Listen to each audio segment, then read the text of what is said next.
펑펑 울어도 괜찮아요. 당신의 오늘 하루는 어땠나요? 하고 있는 일이 마음처럼 잘 되지 않아 속상했나요? 누군가 당신의 마음을 상하게 하진 않았나요? 혹시 힘든 하루를 안간힘으로 버티다 저와 마주한 건 아닌가요? 살다 보면 기쁜 날과 힘든 날이 예측할 수 없이 번갈아 오가는 것 같아요. 오늘 어떤 마음으로 이 이야기를 듣고 있을지 당신의 안부가 궁금합니다. 만약 기쁘고 행복한 날이었다면 그것만큼 좋은 소식이 없네요. 축하합니다. 그런데 만약 그렇지 않다고 해도 괜찮아요. 이렇게 만날 수 있어서 참 다행이에요. 종일 그 많은 일들을 정신없이 해내고 온몸에 힘이 쭉 빠져 있을 텐데도 다시 힘을 내보고자 제 이야기를 듣고 있을 당신이 정말 멋지고 존경스럽습니다. 우리는 우리 스스로를 다독이기 위해 각자의 고유한 응원법이 있는 것 같아요. 사실 저도 당신처럼 힘든 날이 많답니다.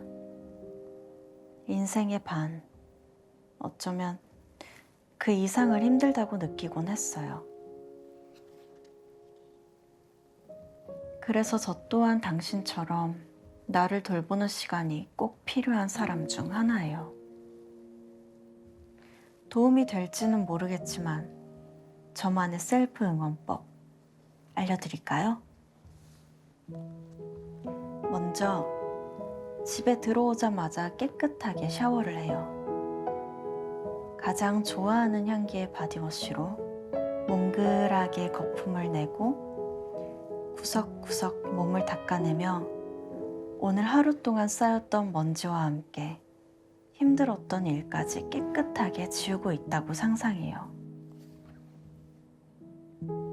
그리고 감촉이 좋은 세상에서 제일 편한 내 잠옷을 입어요. 저는 내 잠옷이라는 말이 참 좋아요. 내 잠옷 사이로 은은하게 풍기는 바디워시 향. 정갈하게 씻긴 맑은 나의 얼굴을 보면 기분이 안온해져요. 그러고는 좋아하는 음악을 들어요. 어떤 날은 내 우울을 대변해주는 음울한 가사의 몽환적인 노래. 어떤 날은 내 우울을 안아주는 포근한 가사의 희망적인 노래.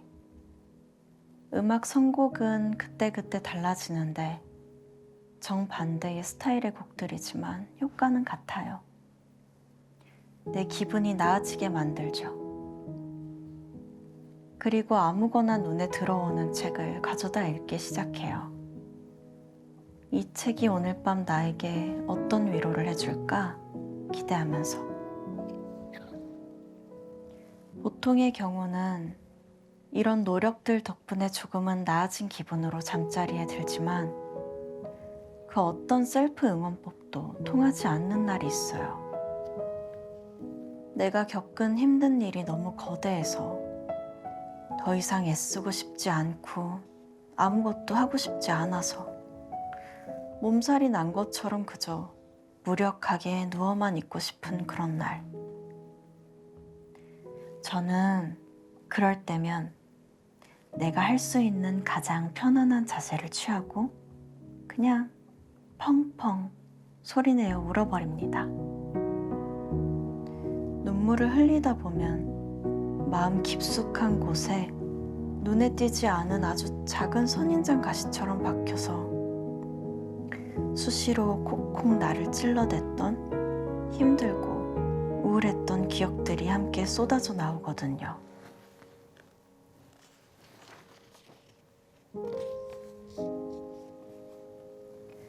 잊고 지냈던 슬픈 기억들의 총공격에 저항 없이 한참을 그렇게 울어요.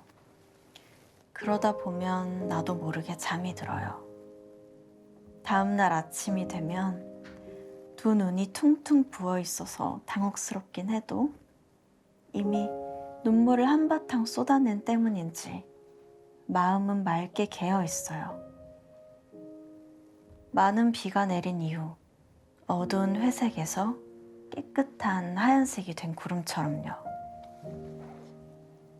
잘 살고 싶어서 발버둥을 쳐도 여전히 힘든 날에는 제 방법을 한번 따라해 보세요.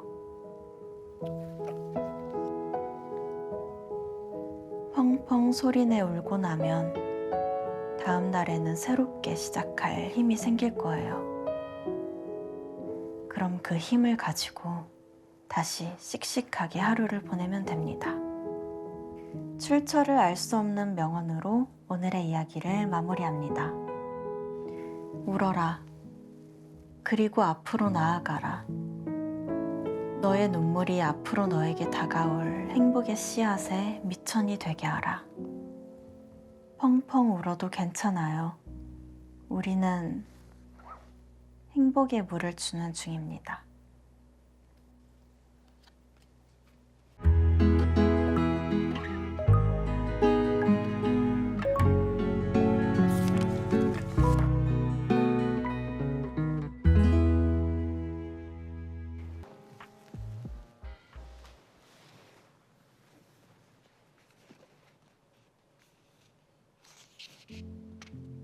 가장 반짝이는 건 눈으로 볼 수 없대. 한동안 되는 일이 없었다. 일도, 인간관계도, 가족과의 사이도, 심지어 나 자신과의 싸움도. 그때는 답답한 마음과 우울한 감정이 숨 쉴 틈 없이 나를 누르고 있었다. 마음속에는 도저히 내 힘으로 걷어지지 않는 어두운 안개가 두껍게 껴있어서 그 속에서 나는 늘 암흑이었다. 나를 에워싸고 있는 어둠을 떨쳐내려고 참 많이도 노력했다. 재미있는 드라마나 영화를 보기도 하고 친구들을 만나 수다를 떨기도 하고 노력의 결과는 아주 잠깐 지속됐다. 무언가 볼 때는 딱 그만큼만 기분이 나아졌고 친구들과 수다를 떨 때는 나아진 반, 힘든 반, 딱 이랬다. 노력이 끝나고 난 후에는 우울함, 답답함에 허무함까지 합세해 나를 덮쳤다. 이게 특히 문제였다. 도저히 개일기미가 보이지 않는 어둠의 안개에서 영원히 벗어나지 못할 거라는 절망감에 모든 걸 다 포기해버리고 싶었기 때문이다. 이때 나는 날이 좋아도 이따금씩 좋은 일이 나를 꾸역꾸역 찾아와줘도 별로 반갑지 않았다. 어차피 지나갈 행복, 좋아해봤자 이내 돌아오는 게 실망일 뿐이라는 걸 알았으니까. 여느 때처럼 평범하게 우울한 날이었다. 카페에서 친구가 조심스럽게 말을 꺼냈다. 우리가 친구니까 하는 말인데 나 요즘 진짜 너 만나기 싫다? 그 말에 깜짝 놀라버린 내가 말을 잇지 못하자 친구가 말을 이었다. 너 만나면 맨날 하는 말이 우울하다, 힘들다 뿐이야. 요즘 많이 힘든 거 알아서 이해는 하는데 네가 계속 이러니 나도 우울해지는 것 같아. 순간 얼굴에 열이 오르며 고개가 숙여졌다. 틀린 말은 아니었다. 내 입에서 나오는 모든 말들이 부정적이라는 건 그 누구보다 내가 가장 잘 알았으니까. 그래도 친구라면 내 투정 정도는 들어줄 수 있는 거 아닌가? 서운하고 야속한 마음이 불쑥 솟아올랐다. 이후로는 도무지 대화에 집중하기 어려워서 적당히 아프다는 핑계를 대고 서둘러 친구와 헤어졌다. 멍하니 눈에 힘을 풀고 지하철에 앉아 있는데 메시지 알림이 울렸다. 친구였다. 세로마, 가장 반짝이는 건 눈으로 볼 수 없대. 밤하늘의 별이 왜 안 보이는지 알아? 우리 주변에 의미 없이 번쩍거리는 게 너무 많아서 그래. 건물, 가로등, 간판에서 나오는 수많은 불빛들이 사방에서 자꾸 번쩍거리니까 별이 보이지 않는 거야. 사실은 그 모든 불빛들을 다 더해도 진짜 별만큼 강한 빛을 내는 건 아닌데 말이야. 내가 전에 시골에 놀러 갔을 때 주변이 온통 깜깜했거든. 너무 어두워서 귀신이 나올까 겁이 날 정도였는데 별 생각 없이 하늘을 올려다봤더니 셀 수 없이 많은 별들이 내 위에 있더라. 새까만 바탕에 수많은 별들이 콕콕콕 박혀 있는 게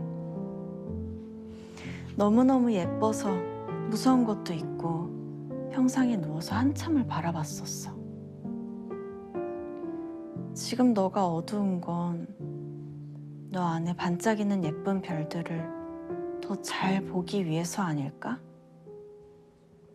너 주변에서 반짝거리는 것들에 현혹되지 말라고. 보이지 않지만 지금 이 순간에도 반짝이고 있는 너의 진짜 가치를 봐달라고 어둠이 찾아온 걸지도 몰라. 어둠은 반짝이는 너의 본 모습을 드러내는 까만색 배경지야. 네 속에 이미 반짝이는 별들이 가득하다는 걸 꼭 기억했으면 좋겠어. 너는 있는 듯 없는 듯 존재하는 힘없는 별 하나가 아니야. 모든 가능성을 가진 은하수야. 세상에서 제일 아름답고 멋진 은하수.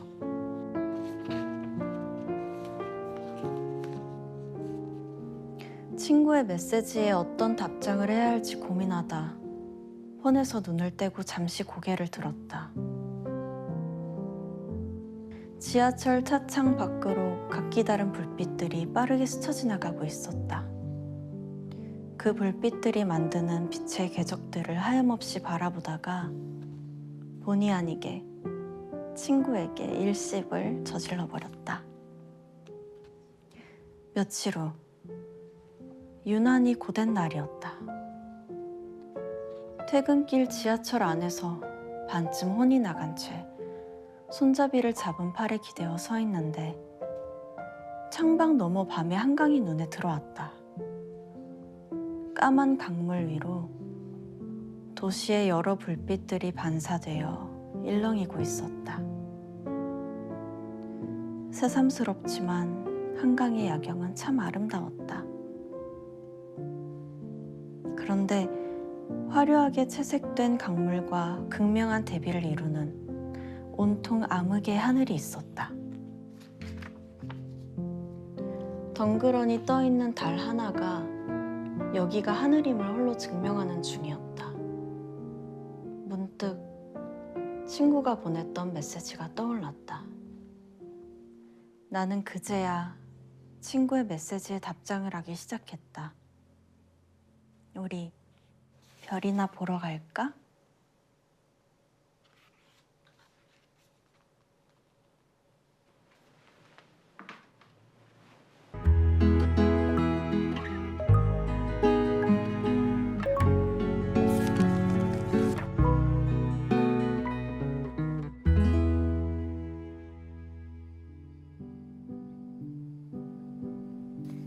최악의 순간을 만든 건 바로 나였다.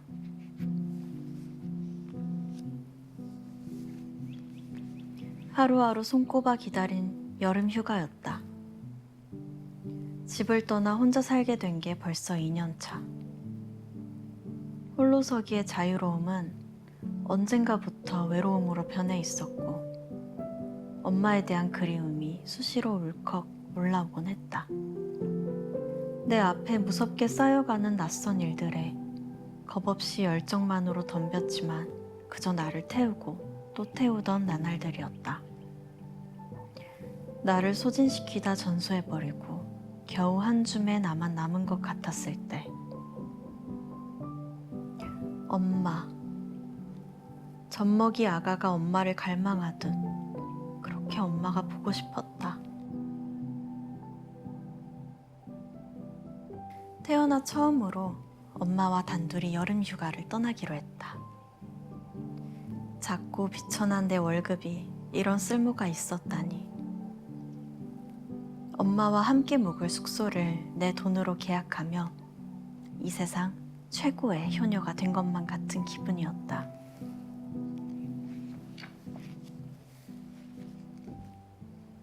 야심차게 준비한 첫 효도 여행지는 바로 제주도. 제주도를 선택한 이유는 딱 하나다. 어릴 적 여름방학 때 가족들과 함께 왔던 기억이 아직까지도 예쁜 추억으로 남아있기 때문이다. 잔잔한 파도가 들어오던 바닷가.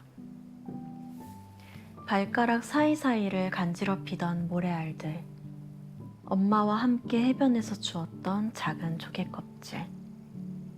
그런 장면 하나하나가 내 인생이라는 영화의 아련함을 담당하는 신이었다. 그때로부터 20년 후, 엄마와 다시 찾는 제주의 바다는 어떨까? 리마스터 재개봉을 하는 명작 영화처럼 그때의 행복한 기억을 재현해보고 싶었다. 엄마랑 나랑 1박 2일 제주 여행. 메모장에 제목을 적고 틈틈이 맛집 정보와 관광 명소들을 수집했다. 피인간이지만 엄마와 함께하는 여행이라 생각하니 파워 J가 되어 머릿속으로 수십 번 시뮬레이션을 돌리며 빈틈없는 여행 계획을 세워나갔다. 여행지 메타버스 속에 나는 가는 곳마다 엄마의 만족도 100점을 받는 완벽한 여행 가이드이자 자랑스러운 딸이었다. 그리고 마주한 여행 디데이. 설렘은 딱 제주 공항까지였다. 촤, 세찬 빗줄기가 야속하게 쏟아졌다. 왜 하필 오늘이야? 넌 더럽게 없네. 불어난 계곡처럼 하수구로 매섭게 돌진하는 빗물에 여행의 기대감, 설렘도 함께 빨려 내려가고 있었다. 비가 많이 오네. 엄마, 비 오는데 고생하지 말고 맛있는 거 먹으러 가자.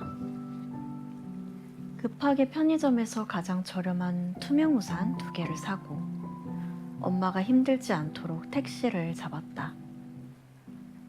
그리고 후기 하나하나 정독하며 고심 끝에 골랐던 바닷가 맛집으로 향했다. 택시가 목적지에 도착하고 마주한 광경은 비를 피해 앉을 자리도 없이 이어진 긴 대기줄이었다. 진짜 되는 일이 없네. 사실 여행 계획을 했을 때부터 제주의 맛집들이 의뢰 그렇듯 어느 정도의 대기는 예상했었다.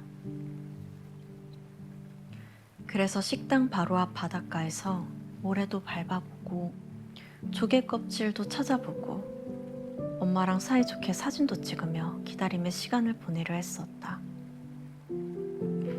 하지만 비 오는 날의 바다는 그저 해양재난에 불과했다.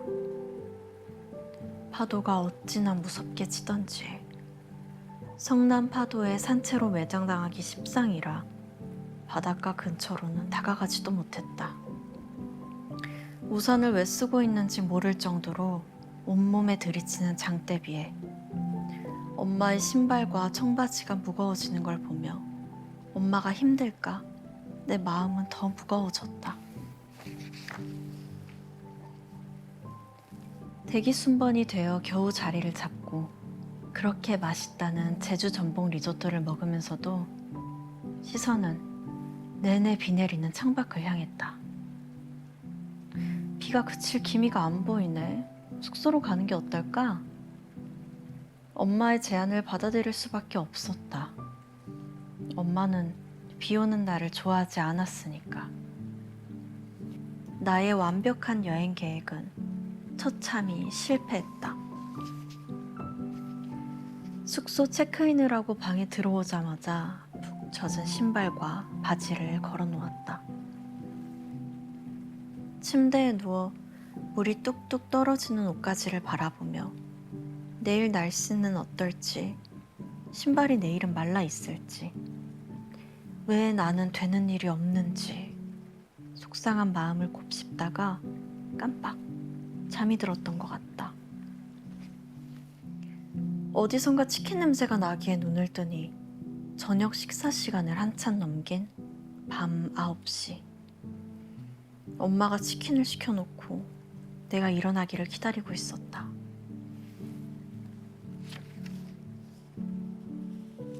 저녁에 나가서 회 먹으려고 그랬는데 왜 이거 시켰어?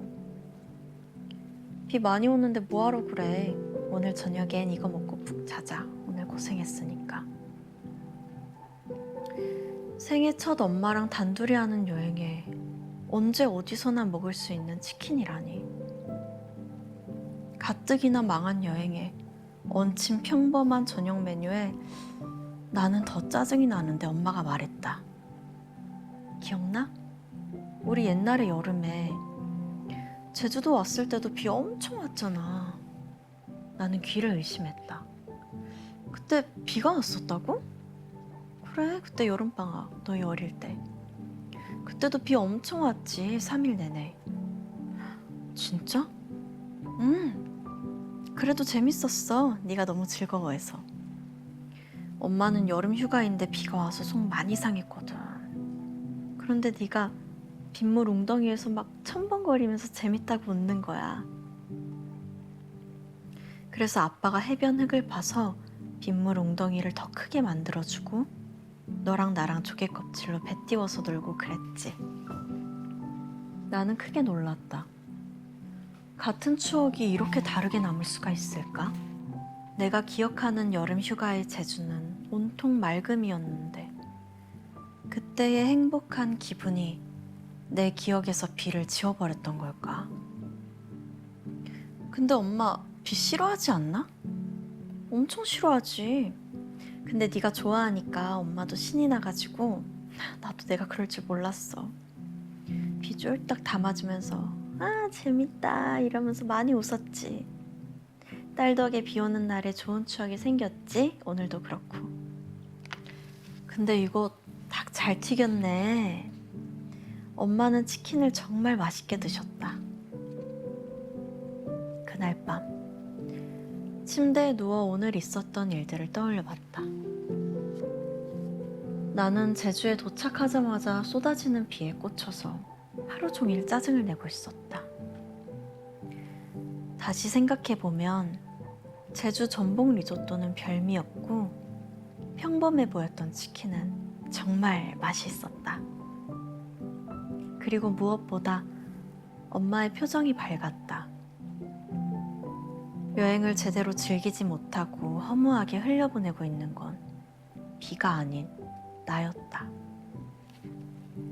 다음 날 아침, 이불을 걷고 일어나 커튼을 열었다. 체크인했을 때는 비 때문에 쳐다보기도 싫었던 창밖이었다. 여전히 비가 내리고 있었다. 창문을 열자 차가운 아침의 바닷바람이 훅 방 안으로 들어왔다. 그런데 어제는 너무나도 무섭게 들리던 파도 소리가 기분 좋게 들리기 시작했다. 파도 소리에 더해진 잔잔한 빗소리가 상쾌한 느낌마저 들었다. 등 뒤에서 엄마가 물었다. 언제 나갈까? 지금. 여전히 축축하게 젖어있는 신발에 발을 넣었다. 어쩐지 발걸음이 가벼워졌다.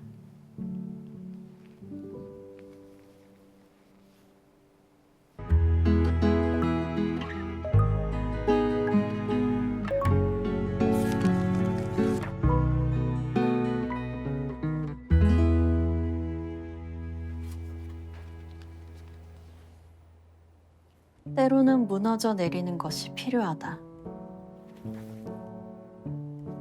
아영이를 알고 지낸 지 벌써 10년이다. 우리가 처음 만났던 건 어린이로 살다 하루아침에 학생이 되어버린 중학교 입학식 날이었다. 3년은 입어야 한다며 벙벙한 사이즈로 맞춘 새 교복을 입고 교복 특유의 빳빳한 감촉이 낯설어 불편하게 앉아 있었다. 그때의 나는 지금보다 더 낯을 가리는 성격이어서 주위의 풍경들을 천천히 훑어보며 이 공간을 익히는 중이었다. 처음 보는 교실, 나와 같은 교복을 입고 있는 친구들, 길고 커다란 사물함이 놓인 교실 뒤편, 학급 게시판이라고 쓰여있는 벽면엔 방과 후 교실 프로그램 목록이 붙어 있었다. 최대한 눈에 띄지 않게 조용히 일어나 게시판 쪽으로 다가갔다. 방과 후 동아리 목록을 하나씩 읽고 있는데 갑자기 한 친구가 내게 말을 건넸다. 뭐가 재밌을 것 같아?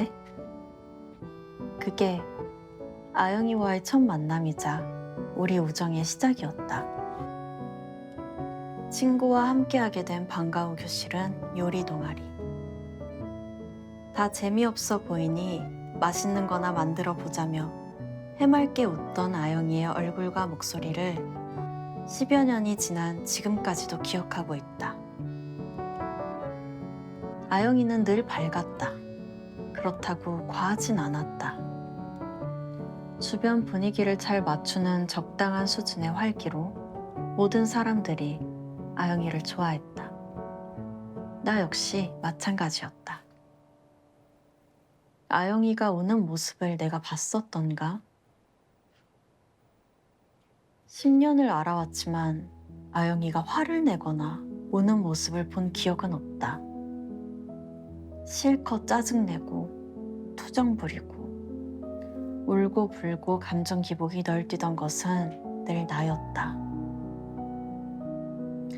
부모님과 싸웠던 날에도, 짝사랑이 실패했던 날에도, 꿈이 하루아침에 무너진 날에도 아영이는 내가 힘들어할 때면 항상 안아주는 사람이었다.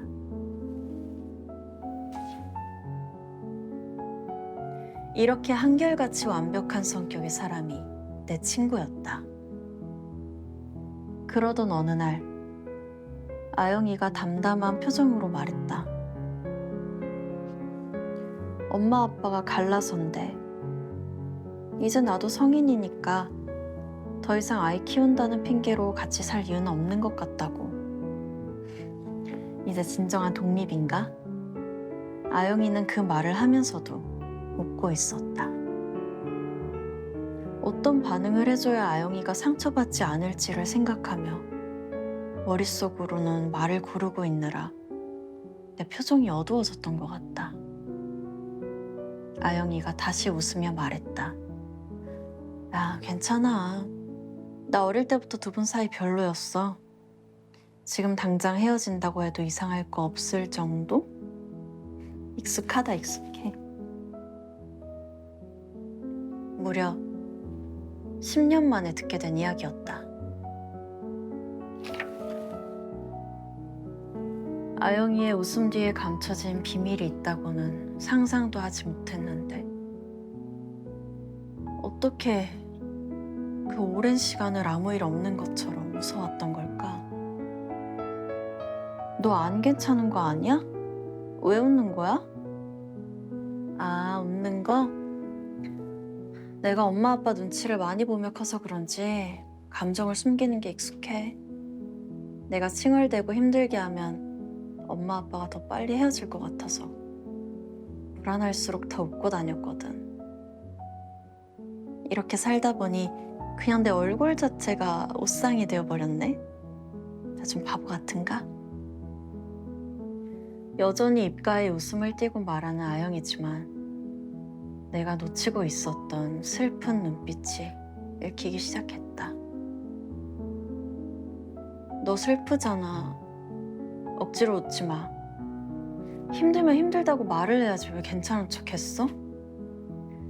나도 네 친구인데 너한테 힘이 못 되고 너 혼자만 힘들어했다는 게 좀... 그래. 나는 아무것도 몰랐던 게 미안해서인지 아니면 아영이가 안쓰러워서인지 두 눈에 눈물이 고여가고 있었다.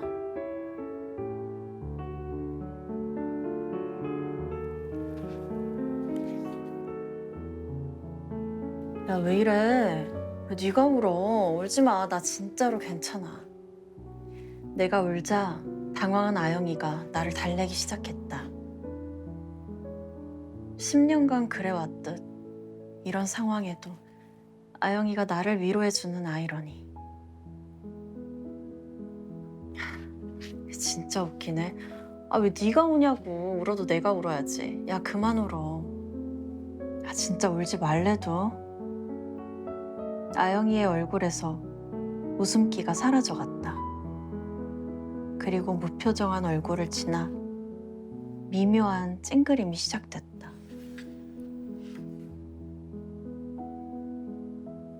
눈가와 두 볼이 서서히 빨개지고 미간 사이는 진하게 접혀 들어갔다.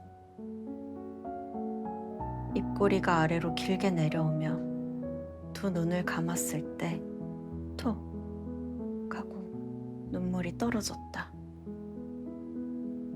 10년간 꼭꼭 감추고 있던 표정이었다.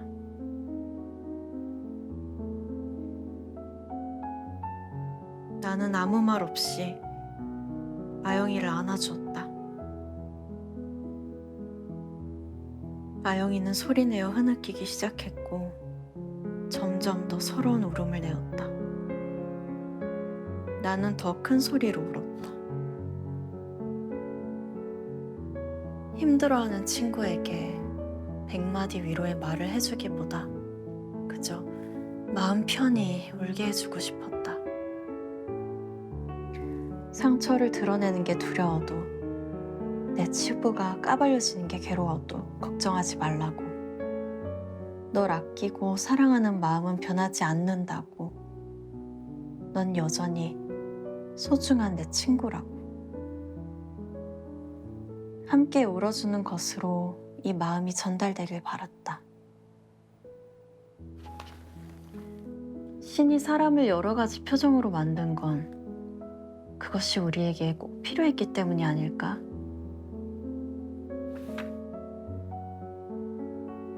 멍하니 어리 빠진 얼굴, 깜짝 놀라 당황한 얼굴, 잔뜩 찡그린 화난 얼굴, 구슬프게 우는 얼굴들 모두 우리가 지니고 태어났어야만 하는 이유가 분명히 있다고 믿는다.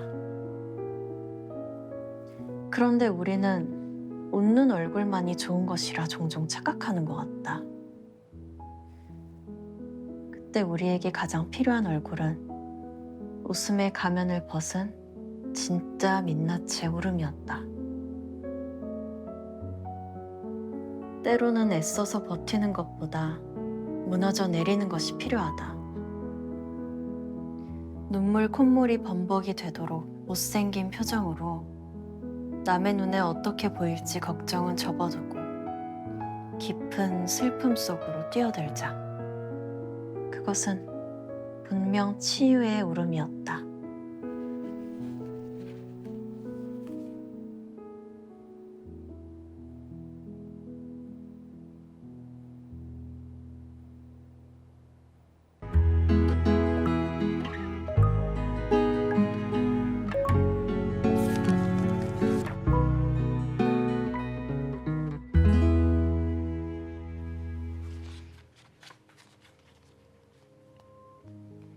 당신에게 나는 얼마나 무거운가요? 나와 당신이 서로를 몰랐던 때, 우리는 서로에게 0g의 무게였을 거예요. 그러다 서로를 알게 되고 서서히 가까워지며 서로의 존재가 0.5g이 되고 10g이 되고 100g이 되고 그렇게 차츰 서로에게 무게를 더해갑니다.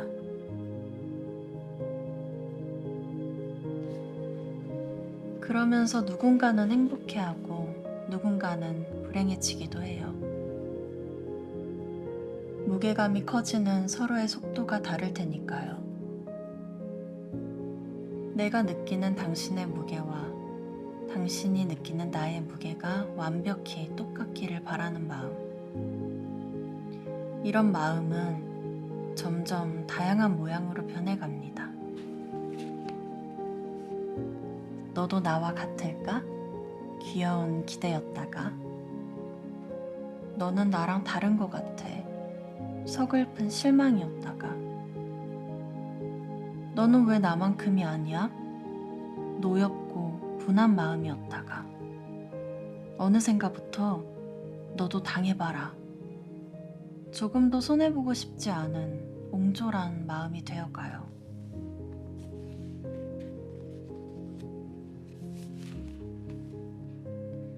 그렇게 소중히 아껴주고 싶었던 예쁜 마음은 어느새 썩은 악취를 풍기며 변질되기 시작합니다.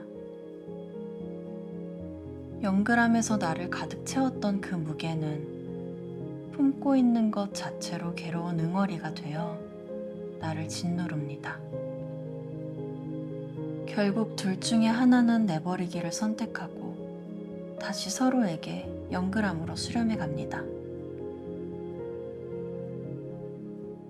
서로의 무게를 나누어 갖는다는 건 이처럼 슬프고도 잔혹한 동화 같아요. 그리고 나는 이러한 관계의 멸망 사이클을 겪고 난 후 다짐합니다.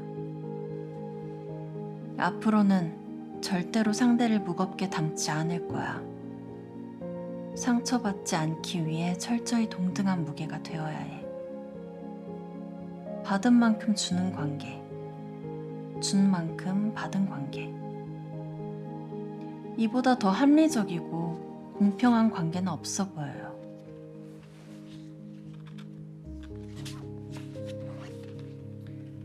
그런데요, 참 이상하죠?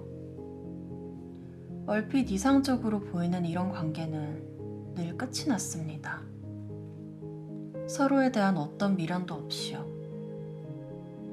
그래서 저는 진득하게 오래가는 관계에 대해, 버려지지 않는 무게감에 대해 생각해 봤어요.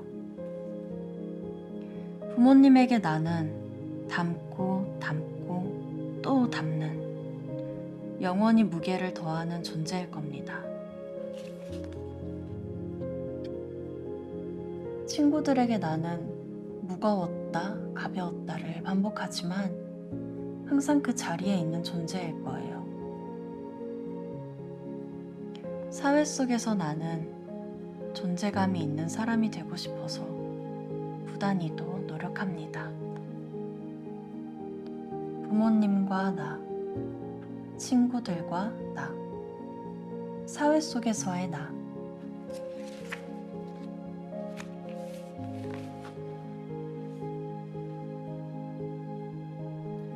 그 어떤 관계도 완벽하게 평등한 건 없어요. 무게를 재지 않아야 오래오래 나의 존재가 남습니다. 부모님의 내리사랑은 도무지 내가 갚을 수 없고, 친구들의 인생에서 나의 순위는 상황 따라 늘 변화합니다. 그리고 언제나 내가 투자하는 노력 대비 월급은 적습니다. 완벽한 등가교훈이 되기란 불가능에 가까워요. 상대가 나만큼이 아니어서 불만을 가지기보다 상대에게 내가 여전히 의미 있는 존재임에 행복하고 감사하다고 생각해보면 어떨까요? 그저 누군가에게 존재감이 있다는 것, 누군가에게 무게감을 준다는 것, 나의 무게를 느끼는 타인들이 삶을 살아내는 동안 하나둘씩 늘어간다는 것 자체로 나는 잘 살고 있는 겁니다. 당신에게 나는 얼마나 무거운가요? 당신이 느끼는 나의 무게가 어떻든 당신을 소중히 하고 싶습니다. 비록 1g이라도 나의 무게가 당신에게 반가운 소식이기를.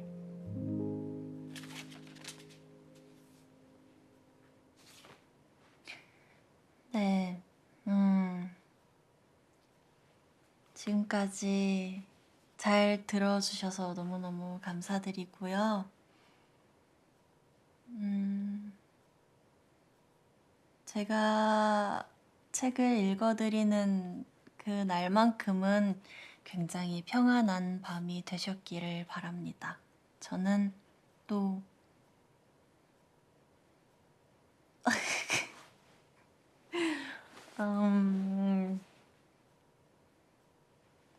새로운 모습으로 무대에서 또 밝은 에너지로 인사를 드리도록 할게요.